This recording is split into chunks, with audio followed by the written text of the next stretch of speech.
Welcome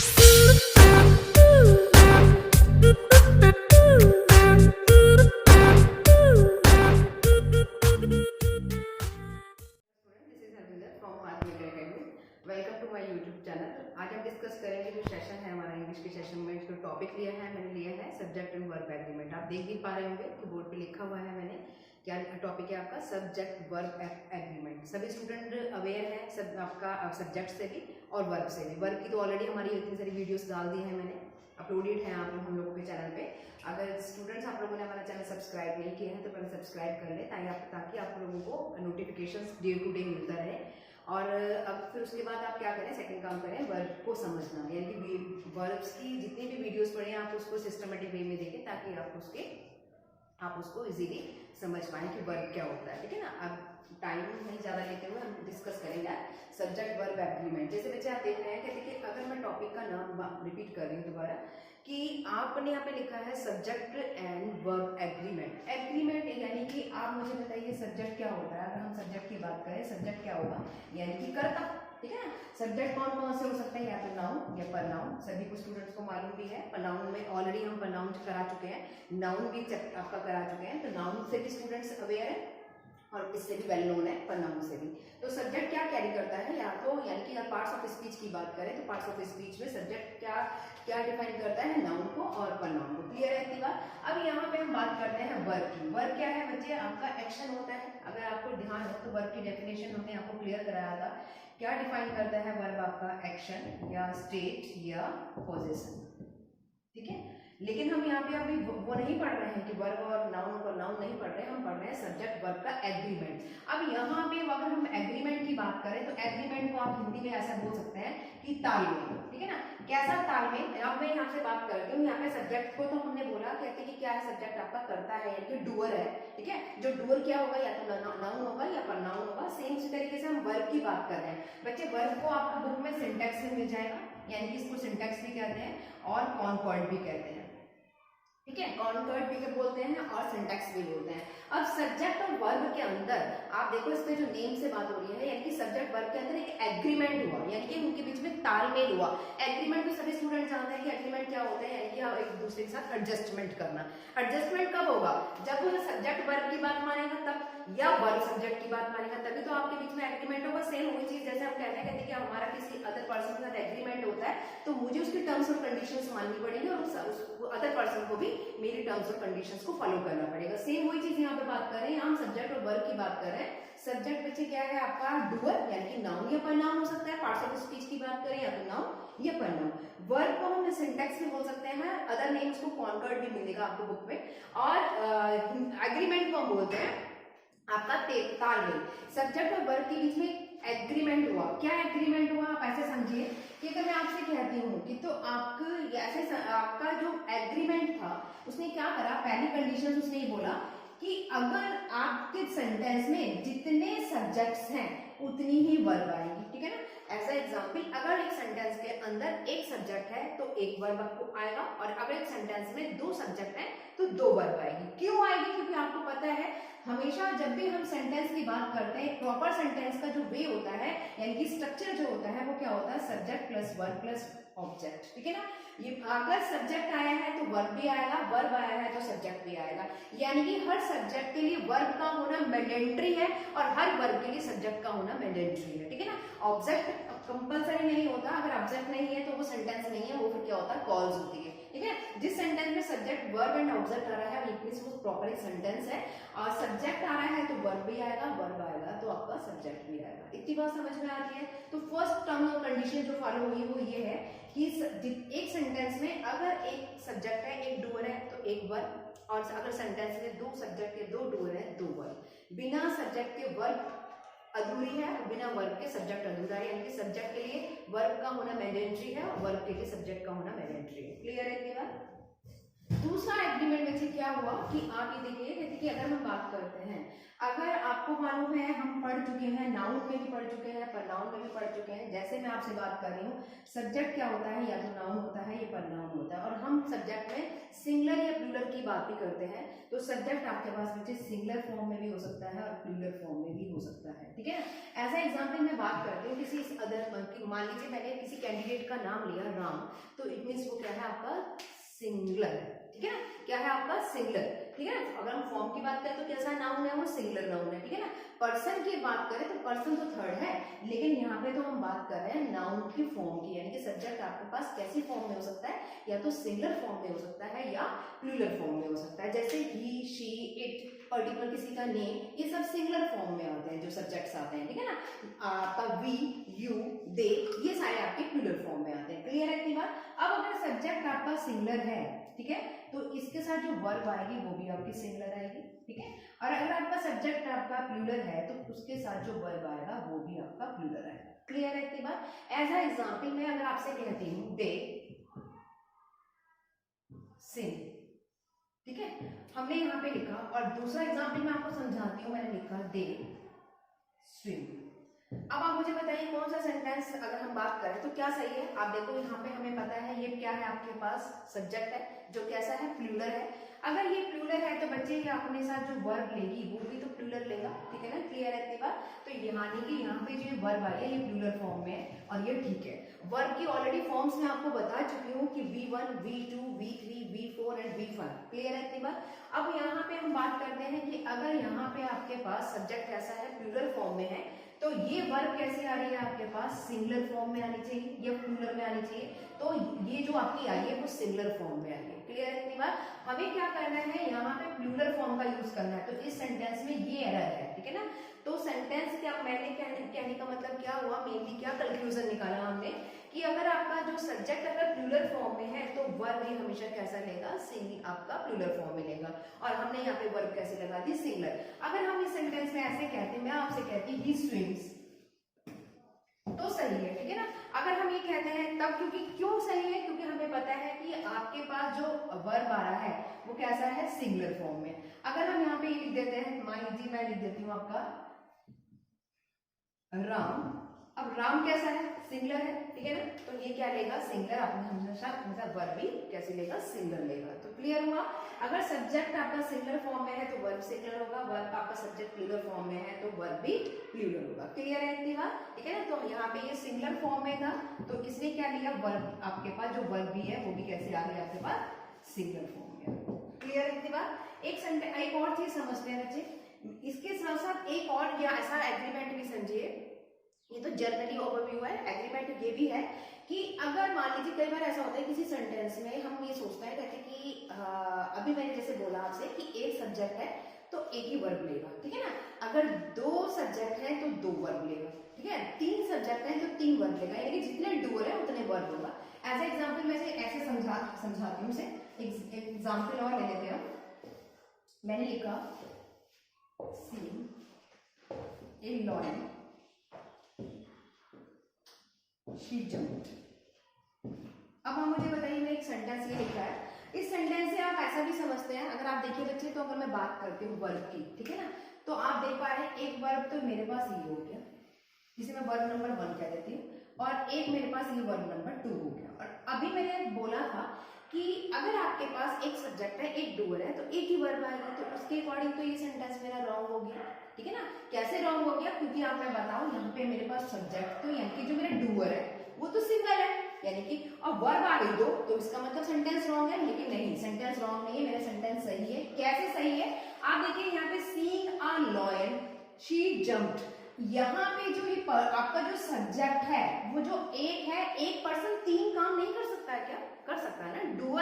doer वो एक है, लेकिन वो एक्टिविटी जो फॉलो कर रहा है, जो एक्शन कर रहा है, वो दो एक्शन है। एक एक्शन तो ये हो गया, एक एक्शन ये हो गया। हाँ, अगर इस सेंटेंस में सीइंग कोई अदर पर्सन कर रहा होता, ठीक है ना, तो हमें क्या चाहिए थे, दो डूअर चाहिए थे। लेकिन यहाँ सेंटेंस का जो मीनिंग निकलता है वो ये निकलता है कि शी, जो करने वाली जो लड़की है, फीमेल है, वो क्या है, उसका जो आपका एक्शन है वो सीन भी कर रही है, देख भी रही है, कूद भी रही है, दोनों एक्शन वो कर रही है। तो एक डूअर एक्शन दो कर सकता है, तो इसका मतलब सेंटेंस सही है। यहाँ सेंटेंस में वहां पे मैं आपको समझाना चाह रही हूँ जहां पे आपके पास एक्टिविटी अगर डिफर है, तब आप कह सकते हैं कि वहां पे आपके पास क्या यूज होगा आपके सेंटेंस में। सिंपली हम क्या यूज करेंगे कि दो वर्ब अगर दो सब्जेक्ट हैं, अगर एक वर्ब तो एक सब्जेक्ट। लेकिन यहाँ पे अब तो क्लियर हुआ होगा कि सब्जेक्ट हमारे पास एक है, लेकिन हाँ इसमें दो सही कैसे हैं, दो वर्ब क्यों ले रहा है, फॉलो कर रहा है, क्योंकि दो वर्ब इसलिए टेक कर रहा है क्योंकि मेनली जो सब्जेक्ट है यानी कि जो डूअर है वो दो एक्टिविटीज को फॉलो कर रहा है, दो एक्टिविटी इतनी साथ कर रहा है, यानी कि दो एक्शन है उसके। कौन कौन से, एक तो सीइंग का और एक जंप का, इतनी इसलिए सेंटेंस सही है। तो मेनली हमारा हमने क्या करा, इसी से हम अब सेंटेंस का एरर फाइंड आउट करेंगे, तो आपको इजीली समझ में आएगा।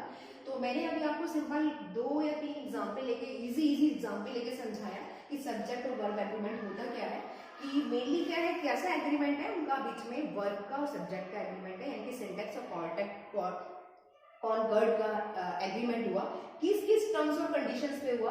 अगर सब्जेक्ट है तो वर्ब भी आएगा, वर्ब है तो सब्जेक्ट आएगा, ठीक है। सेकेंडली क्या था कि अगर सब्जेक्ट सिंगुलर फॉर्म को कंटेन कर रहा है तो वर्ब भी टेक आंसर आएगा सिंगुलर फॉर्म में लेगा। सब्जेक्ट अगर प्लूरल फॉर्म में है तो it's take plural form, verb जो आपकी वर्ब आएगी वो भी प्लूरल फॉर्म में आएगी। सेम उसी तरीके से अगर सब्जेक्ट में एक सेंटेंस में दो सब्जेक्ट है तो दो वर्ब का आना कंपलसरी है, और एक सब्जेक्ट है तो एक वर्ब का आना है। अब इसे कुछ और सेंटेंसेस से समझते हैं और साथ साथ उसमें एरर भी लेंगे। देखिए बच्चे कुछ सेंटेंसेस लिखे मैंने बोर्ड पे आपके, 4 सेंटेंसेस हैं, अभी चेक करते हैं कि कहाँ किस तरीके से हम सेंटेंस में एरर आता है। बच्चे हमेशा यह ध्यान रखिएगा जब कॉम्पिटिशन लेवल का प्रिपरेशन कर रहे हैं तो एक माइंड में आपका जरूर होना चाहिए, जो डाउट स्टूडेंट्स का होता है कि जब एग्जाम में क्वेश्चन आएगा तो किस तरीके से आएगा, हम कैसे चेक कर पाएंगे कि कहाँ पर एरर है। आपको जो क्वेश्चन पेपर जो सेट होता है, जो सेट करते हैं, तो मेनली आपका जो होता है या तो फिलअप्स आएगा, ठीक है, या आपके जो आएंगे सिंटैक्स एरर आएगा, या फिर आपका जो आता है स्पॉटिंग एरर आती है। तो अगर आप इस तरीके से सेंटेंस है, आपको वहां पे ये नहीं चेक करना है कि सब्जेक्ट वर्ब एग्रीमेंट से रिलेटेड है, वो टॉपिक डाल के दे देंगे कि ये सब्जेक्ट वर्ब एग्रीमेंट का टॉपिक है, तो आपको वही डिस्कस करना है या उसी से लेना है, वैसे डिस्कस नहीं करना है, ना ही उसी से लेना है।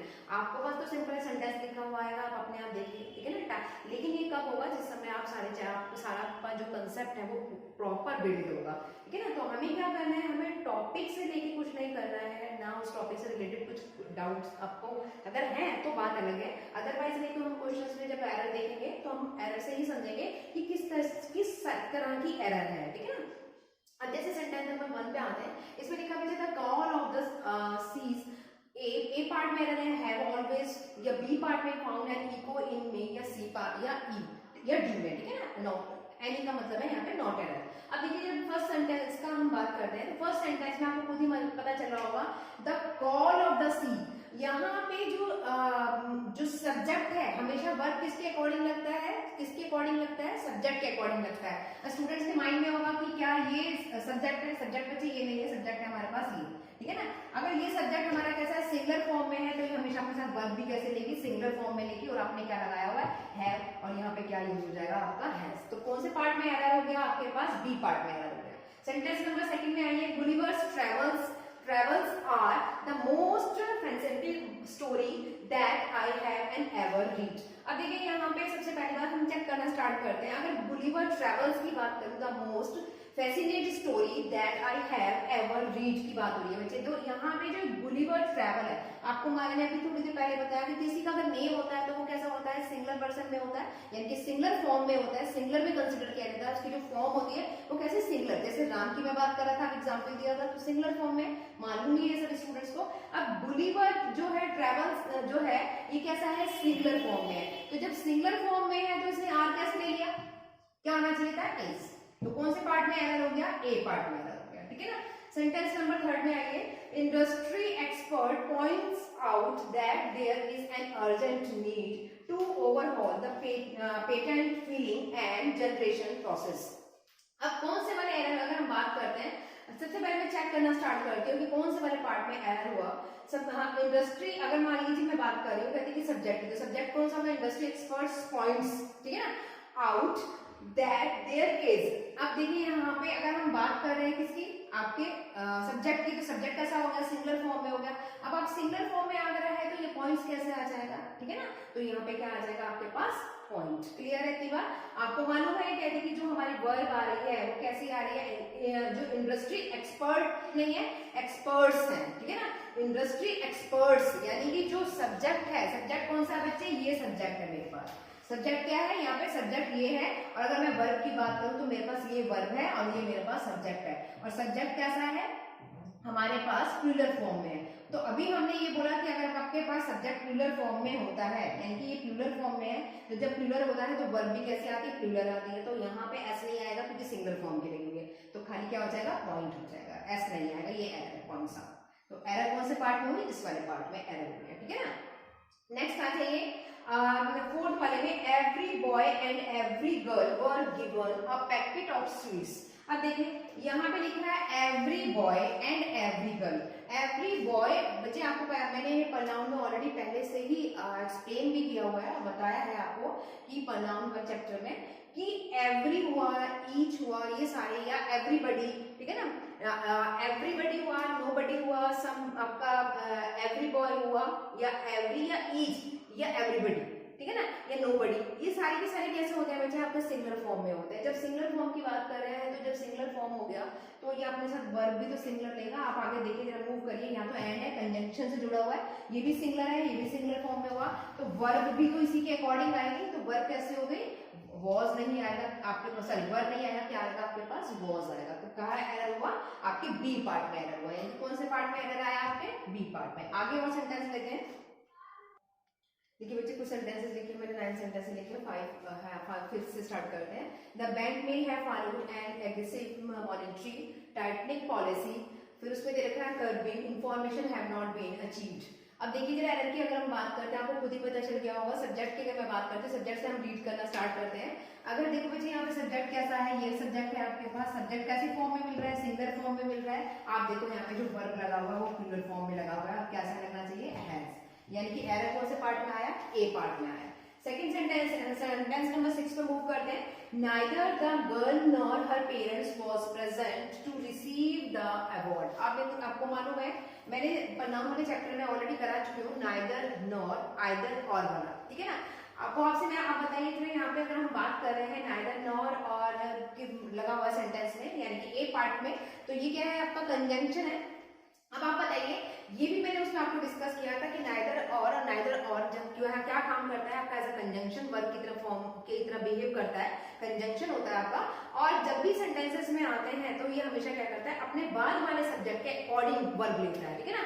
अब आप मुझे बताइए नाइदर द गर्ल, यहाँ पे जो बात कर रहा है नाइदर द गर्ल, पहला सब्जेक्ट तो ये बात हो रहा है, नॉर हर पेरेंट्स, यानी कि अगर सब्जेक्ट की बात करें तो सब्जेक्ट नंबर 2 इसके अकॉर्डिंग वर्ब को कंसीडर करेगा, किसके अकॉर्डिंग, इस वर्ब इसके अकॉर्डिंग। अब आप मुझे बताइए गर्ल तो सिंगल पर्सन है, ठीक है ना, और अगर यहाँ पे सिंगल होता तो ये बॉस चल जाता, लेकिन यहाँ पे पेरेंट्स की बात हो रही तो पेरेंट्स क्या होते हैं, यानी कि मदर फादर से मिलते हैं, यानी कि प्लूरल फॉर्म हो गया, तो प्लूरल के साथ आपका जो वर्ब आएगा वो भी आपके पास प्लूरल आएगा। क्लियर है इतनी बात, ठीक है। नेक्स्ट सेंटेंस, सेंटेंस नंबर 7 में आया, neither of the two candidate have paid his subscriptions, no error. अब आप बताइए बच्चे, नाइदर ऑफ, आपका जो लिखा हुआ है ऑफ द टू, नीदर यहाँ पे लिखा है आपका ऑफ द टू कैंडिडेट्स की बात करिए, यानी कि एक भी नहीं, दो में से एक भी नहीं, नीदर ऑफ द टू।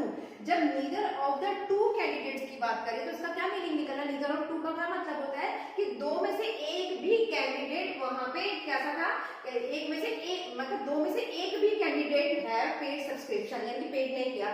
तो आप मुझे बताइए, कहते कि यहाँ पे आपका जब कह रहा है आपका दोनों में से एक भी कैंडिडेट ने सब्सक्रिप्शन जो है वो पेड नहीं किया, तो दोनों में से जब एक भी नहीं हुआ, ठीक है ना, दोनों में से जब एक भी की बात नहीं हो रही तो कोई भी पर्सन नहीं हुआ, यानी कि सब्जेक्ट कैसा होगा, सिंगुलर फॉर्म में हो गया। जब सिंगुलर फॉर्म में होगा तो ये अपने साथ वर्ब कैसे प्लूरल ले लेगा, तो यानी कि यहाँ वर्ब भी आपका कैसा आएगा बच्चे, सिंगुलर आएगा, ठीक है। नेक्स्ट सेंटेंस नंबर 8 में आ जाइए। Economic independence and education has made women more assertive. अब देखिए अगर हम सब्जेक्ट की बात करते हैं तो बच्चे इसमें सब्जेक्ट तो एक तो सब्जेक्ट सेपरेट ही हो गया, ठीक है, ए एंड से, यानी कि कंजंक्शन से जुड़ा हुआ है, ठीक है ना, किससे जुड़ा हुआ है आपके पास, आपके पास कंजंक्शन से। तो इकोनॉमिक इंडिपेंडेंस एंड एजुकेशन, ठीक है, कैसा हो गया, इकोनॉमिक्स इंडिपेंडेंट एंड एजुकेशन, यानी कि क्या हो गया, दो सब्जेक्ट हो गए, यानी कि एक सब्जेक्ट हो गया इकोनॉमिक्स इंडिपेंडेंस और दूसरा सब्जेक्ट हो गया कंजंक्शन आपका सॉरी एजुकेशन, और कंजंक्शन वर्ड से जुड़ा हुआ है। जब दो सब्जेक्ट है तो ये अपने साथ वर्ब क्या लेगा, है, ठीक है ना। यानी कि कौन से पार्ट में एरर हो गया, आपके सी पार्ट में एरर हो गया, हैज नहीं आएगा, यानी कि सब्जेक्ट के अकॉर्डिंग ही तो वर्ब आपको करेंगे। ये तो मैंने चैप्टर का नाम यही है, सब्जेक्ट वर्ब एग्रीमेंट, यानी कि सब्जेक्ट के अकॉर्डिंग वर्ब को डील करना, ठीक है ना, वर्ब का एग्री हुआ। अब नेक्स्ट आ जाता है सेंटेंस नंबर 9 में, इसमें लिखा कमली is one of the player. अब देखिए यहाँ पे is one of the player, यानी कि बहुत सारे प्लेयर्स में से वो ये कह रहा है Kamli is one of the players who has been selected for the test match, यानी कि बहुत सारे प्लेयर्स में से ही तो बात कर रहा है, Kamli is one of the players. अब आप मुझे बताइए, जब प्लेयर्स की बात हो रही है, बहुत सारे की बात हो रही है, मैनीज की बात हो रही है, तो यहाँ पे हैज कैसे आ जाएगा, यहाँ पे हम क्या लगाएंगे, हैव बीन, ठीक है ना। क्लियर है इतनी बात। कमली is one of the players, यानी कि आपको बच्चे मैंने वहां आपको प्रोनाउन वाले चैप्टर में ऑलरेडी बहुत अच्छी तरह समझा रखा था कि each one, every one, one of the, यानी कि अगर न्यूमरल्स के अकॉर्डिंग कंसीडर कर रहे हैं, नन का नन किस लिए यूज होता है, बहुत किसको कंसीडर करता है, नीदर ऑफ नॉर किसके लिए होता है, इधर और किसके लिए यूज होता है, तो सेम वही चीज हम यहाँ पे देखिए। अगर हम बात करें कमली is one of the players, तो आपका कैसा किसके लिए यूज हो रहा है, यानी सब्जेक्ट की जो बात हो रही है वो कैसी हो रही है, मैनी की हो रही है, कि आपका सब्जेक्ट ऐसा है प्लूरल फॉर्म में, तो प्लूरल फॉर्म में है तो जब वर्ब आएगी तो वो भी तो प्लूरल के अकॉर्डिंग आएगी, ठीक है। दूसरा आप ऐसे समझो, ठीक है ना, ऐसे मत समझो आप यहाँ पे कि यहाँ पे अगर मैं इसे आपसे कहती हूँ इसको इस तरीके से भी समझो, अगर टेक्निकली आपको समझना है तो मैं इसको इस तरीके से भी समझा दूँ। हमने वहां पे प्रोनाउन चैप्टर जब पढ़ा था, ठीक है ना, जिन बच्चों ने वीडियो नहीं देखा उनको बता देते हैं, प्रोनाउन में हमने रिलेटिव प्रोनाउन पढ़े थे, ठीक है ना, और उसमें मैंने आपको बताया था रिलेटिव प्रोनाउन में हु क्या होता है, जैसे आप रिलेटिव, ये क्या है, हु क्या है आपका रिलेटिव प्रोनाउन है, क्लियर है, इतनी बात समझ में आती है, हु क्या आपका रिलेटिव प्रोनाउन है, और हु से पहले जो भी आपका नाउन या प्रोनाउन यूज होता है, या मैंने आपसे ये बताया था कि हु से पहले जो भी आप चीज यूज करते हैं, चीज क्या मतलब, यानी कि कोई नाउन या प्रोनाउन यूज होगा तो वो क्या होता है आपका एंटीसीडेंट होता है, ठीक है ना, क्या होता है एंटीसीडेंट। अब आप मुझे बताइए ये क्या है आपका एंटीसीडेंट है, और ये क्या काम कर रहा है, कैसी फॉर्म में है, प्लूरल फॉर्म में। जब ये प्लूरल फॉर्म में है तो ये अपने साथ हैज कैसे ले लेगा, हैव नहीं लेगा, ठीक है ना। तो क्या रीजन निकला, क्योंकि यहाँ पे लिखा है Kamli is one of the player, यानी कि बहुत सारे प्लेयरों में से एक की बात कर रहा है कि कमली क्या है, एक ऐसा प्लेयर है, यानी कि वन ऑफ द प्लेयर, बहुत सारे प्लेयरों में से कमली कैसा था, एक ऐसा प्लेयर है जो टेस्ट मैच में सेलेक्ट हुआ है। लेकिन यहाँ पे जो बात हो रही है वो किसकी बात हो रही है, यानी कि बहुत सारे प्लेयर्स के लिए, तो क्योंकि कमली के लिए तो ऑलरेडी वर्ब आ चुका है ना, आप ऐसे कंफ्यूज मत होइए, आप ऐसे समझो कमली एक सब्जेक्ट है, मैंने अभी आपसे यही तो बोला, सब्जेक्ट वर्ब एग्रीमेंट में जितनी सब्जेक्ट आती है बच्चे उतनी ही वर्ब आती है। कमली कोई पर्सन है, कोई कैंडिडेट है, ठीक है, जो प्लेयर है वो ऑलरेडी एक सब्जेक्ट है, सब्जेक्ट नंबर 1, और उसने तो वर्ब ले लिया आपने, यानी कि ये वर्ब तो उसके अकॉर्डिंग आ गई, यानी कि ये वर्ब तो सही है, ये सिंगुलर है तो ये सिंगुलर फॉर्म में आ गया। अब उसने लिखा वन ऑफ द प्लेयर, यानी कि बहुत सारों में से एक कमली है, ठीक है, अब आ गया है ऑफ द प्लेयर्स, यानी कि ये दूसरा सब्जेक्ट नंबर 2 हो गया, ठीक है ना। तो अब ऐसे भी समझिए प्रोनाउन के अकॉर्डिंग हु क्या हो गया आपके पास, रिलेटिव प्रोनाउन हो गया, और ये मैं आपको बहुत अच्छी तरह समझा चुकी रिलेटिव प्रोनाउन वाले वीडियो में, कि जब भी आपका रिलेटिव प्रोनाउन में हु ये आता है, हु वर्ड आता है, तो वो क्या करता है, अपने से पहले आप जो भी चीज आती है कि अपने से पहले क्या आएगा, नाउन या प्रोनाउन आएगा, तो उसे आप क्या बोलते हैं, एंटीसीडेंट बोलते हैं। तो वो अगर एंटीसीडेंट आपका कौन सी फॉर्म में आ रहा है बच्चे, प्लेयर्स आ रहा है, यानी कि प्लूरल फॉर्म में, तो यहाँ पे भी इसी के अकॉर्डिंग वर्ब लगेगी, तो यहाँ पे आपका क्या आ जाएगा, हैज बीन आएगा, यानी कि एरर कौन से पार्ट में हुआ, बी पार्ट में हुआ, ठीक है ना। तो ये आपका एसएससी 2009 का क्वेश्चन था, इसलिए मैंने ज्यादा फोकस किया, सारे के सारे क्वेश्चंस आपके एग्जाम्स में आए हुए हैं, ठीक है ना। नेक्स्ट लेते हैं, देखिए बच्चे सेंटेंस नंबर 10 देखते हैं, neither of the two boys is sensible enough to do this job. अगर हम देखें इसमें एरर चेक करते हैं, सब्जेक्ट की अगर बात करें तो बच्चे क्या हो रहा है, नीदर ऑफ टू बॉयज, यानी कि दो में से एक भी नहीं, दो में से एक भी नहीं, यानी कि सिंगल हो गया, दो में से एक भी नहीं, यानी कि कैसे सब्जेक्ट कैसा होगा, सिंगल फॉर्म में हो गया। आगे चलते हैं, इज सेंसिबल एनफ। अब देखिए बच्चे आप यहाँ पे, अगर मैं बात कर रही हूँ तो यहाँ पे जो वर्ब आ रहा है वो सिंगल फॉर्म में तो आ रहा है, ठीक है ना, सब्जेक्ट भी कैसा है, सिंगुलर में, तो जब सिंगुलर फॉर्म में है आपका जो सब्जेक्ट आ रहा है, अगर वो सिंगुलर फॉर्म में है जो सब्जेक्ट, तो वर्ब भी तो वो आपके पास कैसे ले रही है, सिंगुलर ले रही है, ठीक है ना, सिंगल लिया इसका मतलब सही है, ठीक है ना। तो इसमें सेंटेंस में कोई भी एरर नहीं है। तो कौन से पार्ट में एरर हो गया आपका, क्या आ गया, नो, ठीक है ना। तो क्योंकि आपकी जो वर्ब लगी हुई है सही लगी हुई है, तो आप यहाँ पे ये देखेंगे कि जैसे हमने ये क्या कहा, क्या बोला आपसे कि अगर आपके पास जो सब्जेक्ट आ रहा है सिंगुलर फॉर्म में है, सिंगुलर फॉर्म में क्या बच्चे, neither of the two boys, दोनों में से एक भी नहीं, तो इनकी सिंगुलर, तो उसके साथ जो वर्ब लगा है वो बिल्कुल सही, ठीक है ना, करेक्ट है। तो हम यहाँ पे इतनी सी सेंटेंस में कोई भी एरर नहीं है, ठीक है ना। ये देख पा रहे हैं बच्चे, आपका यूपीएसएससी सीडीएस एग्जाम्स 2015 का है सेंटेंस। सेंटेंस नंबर आप 11 में आइए बच्चे, इसमें लिखा है according to the newspaper reports there is more internet user in small towns than in metros. अब जरा देखिए यहाँ पे अगर मैं बात करती हूँ according to the newspaper reports, यहाँ पे जो न्यूज़पेपर रिपोर्ट्स की बात हो रही है, तो आप देखो सेंटेंस बच्चे कैसा है, यानी कि सब्जेक्ट कैसा हो गया, प्लूरल फॉर्म में हो गया। जब प्लूरल है तो आगे मूव करते हैं, there is more internet user.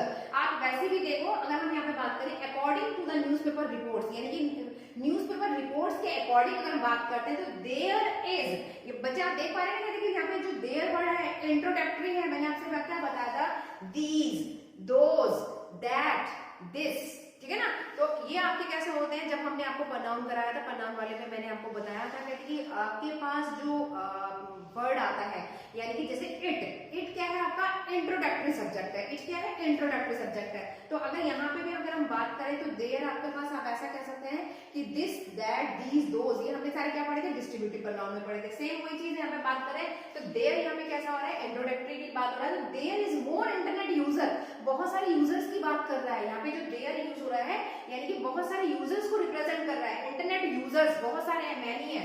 तो यहाँ पे क्या हो जाएगा आपका, क्या आएगा, आर। क्लियर है। आगे आगे सेंटेंस नंबर 12 में देखिए, I am going to buy a computer as the prices come down.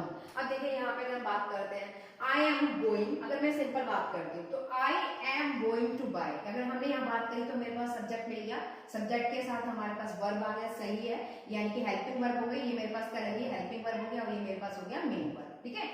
आगे आए, यानी कि यहाँ तक सेंटेंस सही। आगे अ कंप्यूटर एज द, अब आप बताइए बच्चे इसमें एज लगा हुआ है, एज का क्या मतलब है, जैसे, ठीक है ना। हम क्या बता, मैंने बताया था जहां पे भी एज का यूज हुआ होता है, ठीक है ना। ये ऑलरेडी बच्चे हम प्रोनाउन क्या, क्यों, क्योंकि मैं ऑलरेडी प्रोनाउन वाले चैप्टर में डिस्कस कर चुकी हूँ, एज, देन, ठीक है ना आपका। तो वहां पे भी हमने ऑलरेडी बताया था आपको, लेकिन अब दोबारा चलो बता देते हैं। यहाँ पे लिखा I am going to buy a computer, तो आपने यहाँ पे क्या लिखा कि उसने वो क्या खरीदने गया, वो जा रहा है कंप्यूटर खरीदने जा रहा है, एज द, जैसे ही प्राइस क्या हुए, जैसे ही क्या हुए, प्राइजेस कम डाउन, यानी कि जो प्राइजेस है मार्केट का, जो कंप्यूटर का जो समय जो उसकी मॉनिटरी है वो कैसे हो रही है, डाउन हो गई, यानी कि जो कंप्यूटर डिवाइसेस पे उसका जो प्राइजेस रेट है वो डाउन हो गया। तो यहाँ पे क्या लिखा, प्राइजेस कम्स, तो प्राइजेस जब प्लूरल फॉर्म में आ गया तो कम्स कैसे आ जाएगा, ठीक है ना, क्या आ जाएगी, फॉर्म भी तो आपके पास प्लूरल आएगी, ठीक है। तो आप यहाँ पे कैसे लगा दिया, आपने सिंगुलर फॉर्म में लगा दिया। तो आपको क्या करना है, प्राइसेस आपके पास प्लूरल फॉर्म में लगा हुआ है, तो ये हमेशा अपने साथ कैसे वर्ब लेगा आपके पास, जब प्लूरल है तो प्लूरल अपनी, जब नाउन यहाँ पे प्लूरल लगा हुआ है सब्जेक्ट के अकॉर्डिंग ही तो आएगा। यहाँ पे प्राइसेस कैसा है, नाउन फॉर्म में है, तो वर्ब कैसे आएगी आपकी, वो भी आपकी प्रोनाउन फॉर्म में। जो प्रोनाउन कब बनेगा, जब कम हो जाएगा, ऐसे रिमूव कर देंगे। नेक्स्ट आई सेंटेंस नंबर 13 में, a garden usually have flowers and trees in it. अब देखिए जरा यहाँ पे usually have a garden, singular है, यानी कि जो सब्जेक्ट है कैसा फॉर्म में, सिंगल फॉर्म में है। जब सिंगल फॉर्म में है तो यहाँ पे क्या आ जाएगा, हैज आ जाएगा, ठीक है।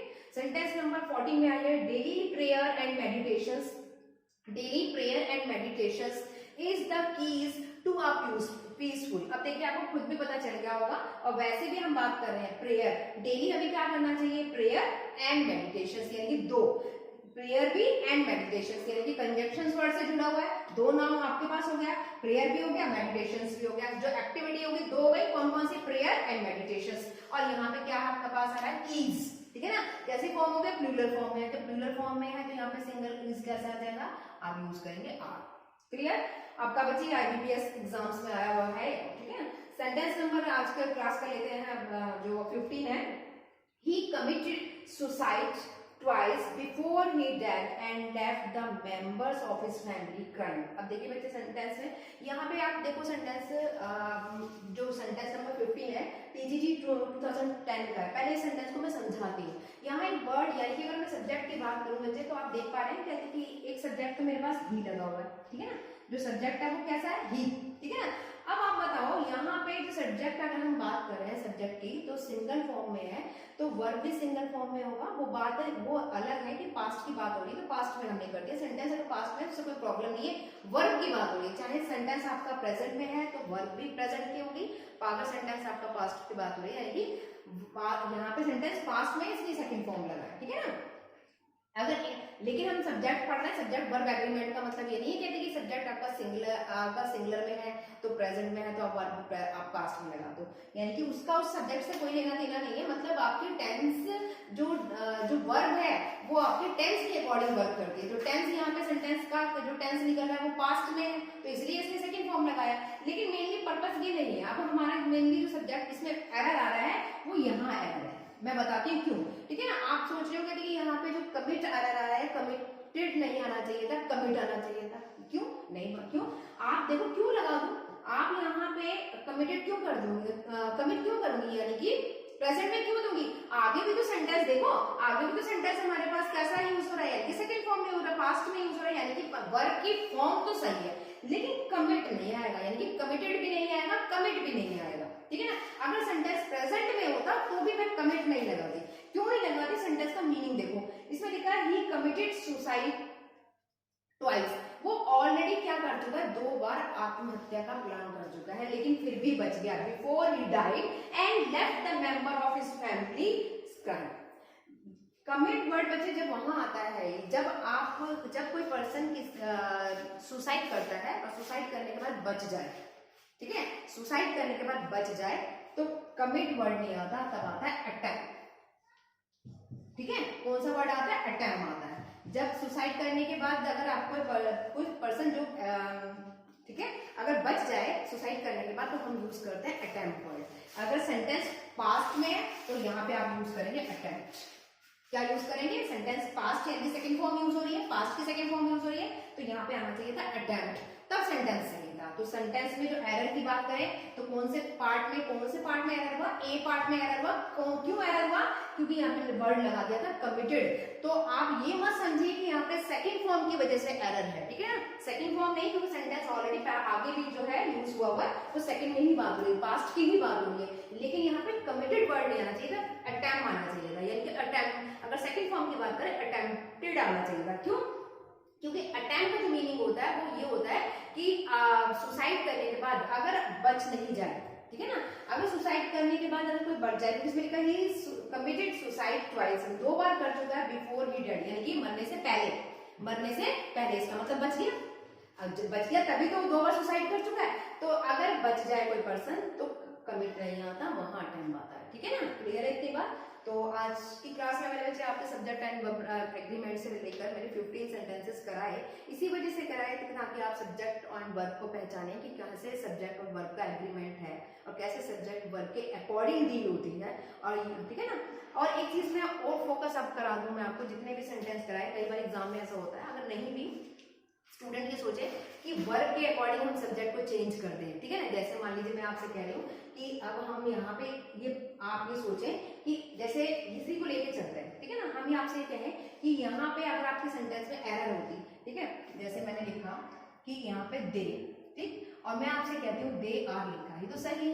अगर यहाँ पे मैं इज लगा हुआ हो तो आप सोचें कि हमारे पास जब चैप्टर का नाम है सब्जेक्ट वर्ब एग्रीमेंट, सब्जेक्ट के अकॉर्डिंग वर्ब आएगी, वर्ब के अकॉर्डिंग वर्ब सब्जेक्ट आएगा। ये तो बोला जितने सब्जेक्ट है उतनी वर्ब आएगी, जितने वर्ब उतने सब्जेक्ट। तो आप सोचेंगे कि इज अगर 2 पार्ट बना रखे होते, ठीक है ना, तो हम हमेशा एरर इसी पार्ट में बताते हैं, यानी कि इसे ए पार्ट मानूं और इसे बी पार्ट मानूं, तो बी पार्ट में ही एरर बताते, ए में नहीं बताते। आप कभी भी सब्जेक्ट को वर्ब के अकॉर्डिंग चेंज नहीं करेंगे, ठीक है ना। सब्जेक्ट वही रहेगा, सब्जेक्ट को आप चेंज नहीं करेंगे, आपको चेंज क्या करना होता है, वर्ब को, ठीक है ना। वर्ब को सब्जेक्ट के अकॉर्डिंग चेंज करेंगे, तो यानी कि इज की जगह पे बच्चे आप यहाँ पे क्या लगा देंगे, आर लगाएंगे। क्लियर है इतनी बात।